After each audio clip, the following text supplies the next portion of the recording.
तर नमस्कार मित्रांनो, पुन्हा एकदा स्वागत आहे माझ्या अशा नवीन मिनी ब्लॉगमध्ये. तर आपण चाललेलो बघा एक अशी मूव्ही बघण्यासाठी ज्याच्यासाठी पुरा Instagram पागल होईल आहे.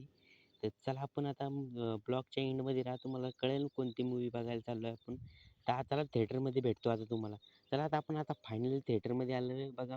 मूव्ही चालू झाली होती बघा. हे बघू शकता तुम्ही मूव्ही कोणती चालू आहे. आता तुम्ही सांगू शकता मला कमेंटमध्ये सांगा ही कोणती मूव्ही. नंतर मग इंटरव्हल झाला बघा. मग आम्ही आलेलो होतो पॉपकॉर्न वगैरे खायला. मग पॉपकॉर्न वगैरे घेतले आणि मग नंतर मूव्ही वगैरे बघितली आणि आम्ही आलेलो होतो बाहेर. मग नंतर सुमितला विचारलं बाबा, की मूव्ही कशी वाटली? म्हणे मूव्ही एक नंबर आहे. मला मूव्हीमधले सॉन्ग खूप छान वाटले. पर्सनली मला मूव्ही खूप भारी वाटली. तुम्ही बी या एकदा मूव्ही बघा. एकदम भारी आहे. मग नंतर आम्ही आलेलो होतो मोतीबागमध्ये. मग मोतीबागमध्ये आलो थोड्या रील वगैरे शूट केल्या आणि मग नंतर म्हणलं चला आता घराकडे. घराकडे जात असतं तेवढ्यात ते हे पाहुणे भेटले. मग यांना बाय वगैरे करून आम्ही निघालो होतो घराकडे.